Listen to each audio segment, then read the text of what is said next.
Mind Your Farm Business on realagriculture.com is brought to you by RBC Royal Bank. Welcome to the Mind Your Farm Business podcast. I'm Sean Haney, your host. Mind Your Farm Business is brought to you by RBC Royal Bank. You know, when you go to trade show, no matter where you are in Canada, I'm betting that you are seeing a crazy amount of technology being thrown your way. Buy this, use this. This will be great for your farm. This will add profitability to your farm. But how do you actually sort through all that noise? How do you actually sort out and try to figure out what is the best technology that you should be using on your farm? Otherwise, you're just chasing that next thing. You're on the technology treadmill. This week's guest on the Mind Your Farm Business podcast is Rob Saik. Rob's a tech enthusiast, tech entrepreneur, and really just a lover of trying to make sure he understands what the next great thing is. Here's my conversation with Rob Saik.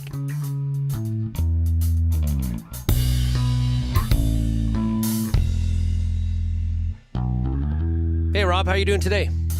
Oh, doing great, Sean. Just got back from Abundance 360 with Peter Diamandis in Los Angeles. I go every year to catch up on what's new in technology from around the world. My head is kind of spinning this morning. Yeah, you know what? There is so much technology being thrown around, new innovation all the time. And that's not just in agriculture, across all industries. So, you know, today, as I mentioned, we're going to talk about how to make the decision on how to implement technology on the farm. Because, you know what? You could be on the bleeding edge, and being on the bleeding edge means you're costing yourself money at times.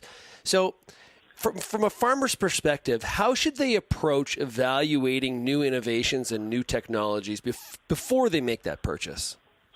Well, I think that the first consideration is one of commitment.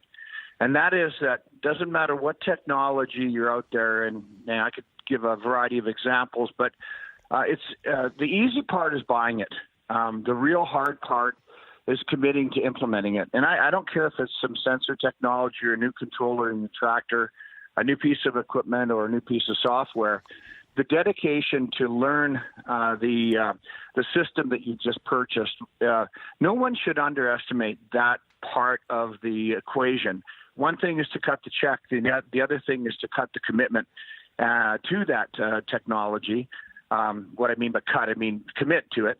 And I think that's the first place to think about. If you're not prepared to commit to the technology in terms of learning, then you'll find yourself frustrated. That's just number one of I think a bunch of things I think farmers need to think about. Yeah, that's a really good point, because, you know, it's one thing, you know, whether it's even like any piece of software, buying it and saying, hey, I'm going to do this is really the easy part. It's the commitment to the process and to whether it's to learn new habits or new skills or even just the routine of using it and really getting the full value out of that new technology. Well, you know, I that's exactly true. I mean, all of us have Windows, Microsoft Office. We have Word. We have Excel. We're only using 10% of Excel. Any given person, even a good user, is only using 10% of Excel. So when you pick up one of these farm platforms, and I just sold AgriData to Trimble, and so I know that product intimately. It's a great product, Trimble Ag Software. You've got Farmer's Edge, you've got Decisive Ag, you've got FieldView, you've got Granular. You've got all of these different platforms that exist in the marketplace, and all of them have pluses and minuses. And you know, the real challenge would be for a farmer to do a deep dive and assess all the pluses and minuses of each one of the platforms. That's a major step, and I think we need to do that as an industry. I think we need to have some unbiased people plugging data into all these platforms to provide a farmer feedback as to what each one is capable or not capable of doing. But even after you do that, you have to commit to putting in your field records, getting your shape files in so your boundaries are in position. Because once you do that, the heavy lifting, and that really should be done now in the wintertime. We really should be, if you're going to embark on a software type of an adventure, you're gonna put that into your system.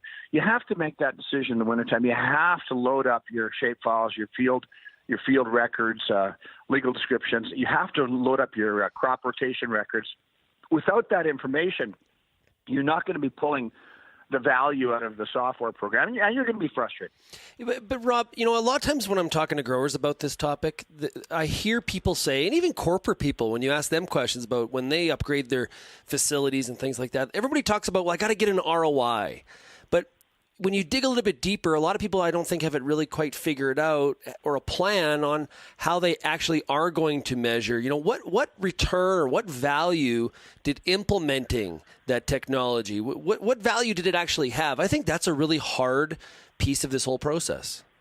Well, I think the first place to start in that regard is asking yourself good questions.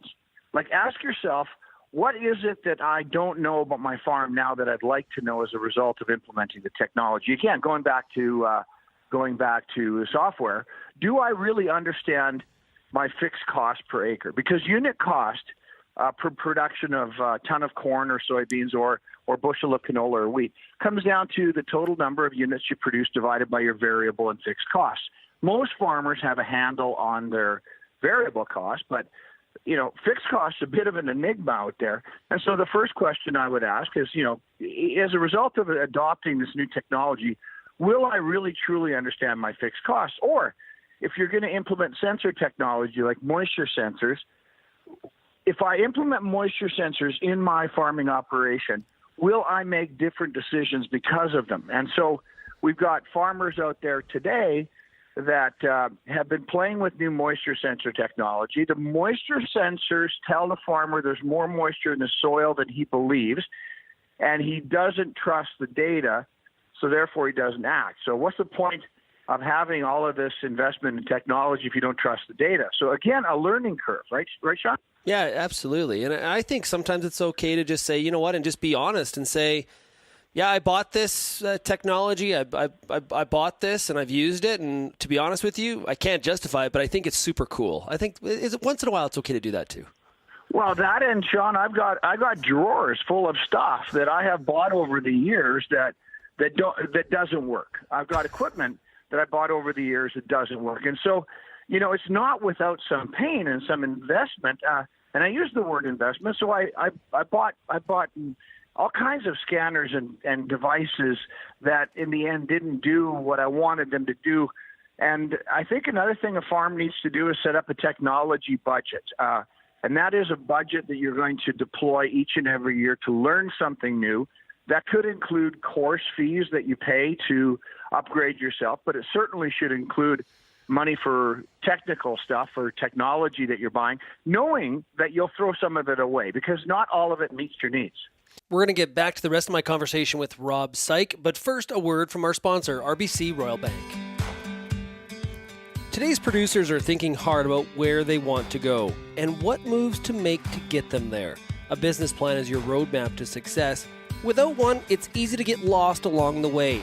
You can count on the services and expertise RBC offers to help you meet your business goals and chart a course to success. Visit rbc.com/chartyourcourse to find an ag banking specialist near you. Rob, you've been to farm shows all across the world. I have as well. And, whether it's your local show or one overseas, when you walk around, it's actually mind-boggling, all of the different technologies and innovations being thrown at the grower. Just that, what should I actually do to get to that purchase decision? It can be a pretty noisy space. Oh, it's a very, very noisy space. And there's lots of great people working at it, and there's a lot of vaporware out there. And what I mean by that is there's a lot of people, a lot of companies out there that can show you really good PowerPoint presentations, but when it comes to implementing it in your business and farm and making it work, well, that's another thing. That's where rubber meets road, and a lot of times that PowerPoint presentation doesn't translate into the technology working on the farm. Okay, so how do I bust through that? How do I penetrate through that so I avoid vaporware? Well, I think that's one of the challenges of the industry right now, and I think that one of the things the industry is lacking right now is systems integrators. And what I mean by that, it means it's people who have the ability to look at a number of different technologies and assess them, and then do a breakdown of what the pluses and minuses are. I think we've got a good example in Tom Wolf. Tom does. He's renowned for his sprayer expertise. He probably looks at all kinds of different technologies, and at the end of the day, kind of breaks this thing down into pluses and minuses and can provide some advice for farmers. And I think we need more of them, and there are precious few. I don't think this is an easy answer to the question you posed. Yeah, I can see that and I think a lot of people go to experts like, a Tom Wolf as an example in sprayers and say like, okay, I want to do this. Give me top 3 areas to start and sort of do a bit of a filter. Like more filters. I think that's one of the when I hear integrators, that's exactly what I think of. Exactly, and somehow we've got to find a way to compensate those integrators for the work they do. Because it's not fair just to pick up the phone, and I get all the time, hey, can I have a cup of coffee with you? I want to pick your brain. Well, listen, I don't want my brain to be picked. I've been working 35 years in the industry. I want to get value for what I've learned as well. So I think we have to respect that. But I think that's a gaping hole in our industry right now. I use the word systems integrators. I think it's a pretty good word. We have to move in the direction where we have more of those. And one of the challenges right now is that the post-secondary education system doesn't have enough curriculum actually to create these system integrators. We don't have enough curriculum kicking these young people out into our industry, and we desperately need them.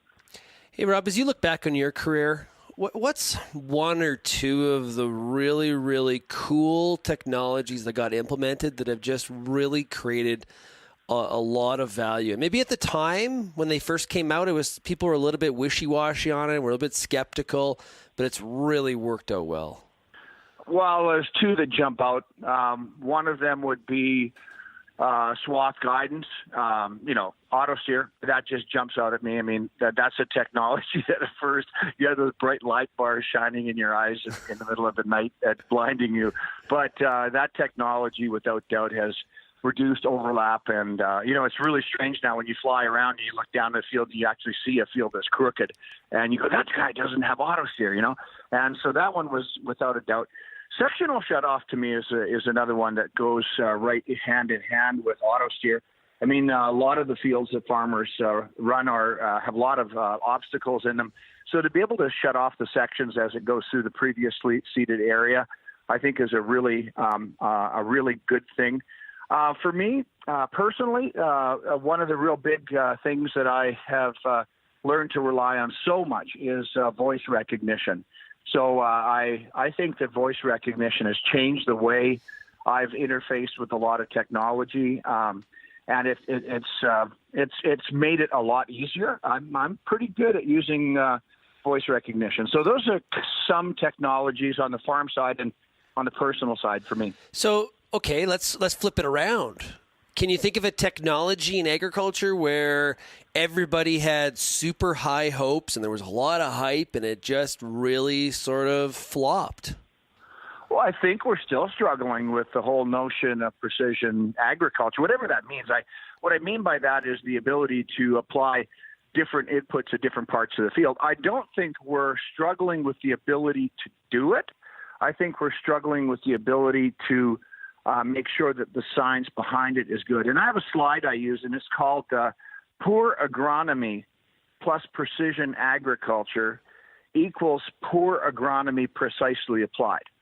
And, That's good. I'm quite serious about that. I see a lot of guys, potentially chasing precision agriculture as like a shiny object, like a magpie chasing a shiny object, but forgetting that the underpinning of good precision agriculture is in fact really strong agronomy. So I think that if there's a failing in our industry right now, we're buying the tech, but we may not be spending enough time to understand again the people making the recommendations or supporting the agronomy and the underlying tech. I think that's an area still that is disappointing farmers. Okay, interesting thoughts there. So, you think about all the investment money that's poured into precision ag and this whole space of ag technology. Has that helped our industry? Has it given us enough time to develop some of these technologies? Because sometimes that money can be really, really short-term thinking. we're moving. I mentioned at the top, I just came out of Abundance 360 with Peter Diamandis. We gather every year. I've been going 6 years. We gather for 3 days every year and look at the technology. And I sat back and I'm still reeling from the event this year because I'm plugged in and I'm amazed at the speed at which the technology is moving, like the virtual reality, augmented reality, artificial intelligence, all those buzzwords, but it's really happening, and it's really happening fast. So I think that the agricultural sector must keep up to it. I think that the agricultural sector is vastly misunderstood. I don't think people understand how complex it is. In my mind, it's one of the most complex industries I've ever come across because you're fighting abiotic, biotic, and market pressures that move constantly. And so there's a need, Sean, as these farms get bigger, there's a need to have information hitting the farmer, or at least a need for information and data to be hitting some sort of a system that will give the farmer alerts. I mean, if you're farming 10,000 or 5,000 or 20,000 acres, you can't get over all the fields in real time. So sooner or later, some sensor technology's got to be implemented that will alert you of where you have hot spots on the farm. And I'm not talking about people telling you that, or sensors telling you that the crop is good. I want to know where there's an anomaly, where the crop is not good. And I think that's some of the real opportunities, and then eventually to be able to automate the application of the solution as we're working on, for example, with DOT and robotic farming. That's pretty cool stuff. Yeah, and don't be scared to do some test strips. I think that's from an agronomic standpoint. Don't be scared to run the old side-by-side replicated trial. Well, it's one of the things that we were working on back in the Agritrend days is using thin strips in fields, multiple, you can turn your sprayer on, you can turn your sprayer off. You can do a couple passes with fungicide, couple passes without. You can grab that data from your combine monitor, and using that data in thin strip replications, you can actually get statistical numbers off of your farm. Not that hard. Again, it requires somebody who knows what they're doing a little bit, but that data is really relevant to a farmer because it's his data from his farm on his field in his ecosystem. I think that's really important stuff. Hey, Rob, this has been awesome. Always fun to talk to you, and we'll do it again very, very soon in the future. Yeah, you have a good weekend, Sean. Thanks for putting me on Real Ag. Rob's always full of not only great knowledge, but also a lot of energy. I really appreciate him joining us here on the Mind Your Farm Business podcast. If you're able to figure out what your objectives are, if you're able to sort out, okay, here's what we're trying to accomplish, is there something that it would assist us in making sure that we achieve it? Or are we just on that technology treadmill chasing the next great thing? You got to get in front of the technology. You got to get in front of it and really do a bit of an evaluation based on what do I need. You can send me your feedback by sending me an email to shaney@realagriculture.com. Once again, a big thanks to RBC Royal Bank for being our sponsor. And you can check out all of our great episodes of the Mind Your Farm Business podcast by going to mindyourfarmbusiness.com.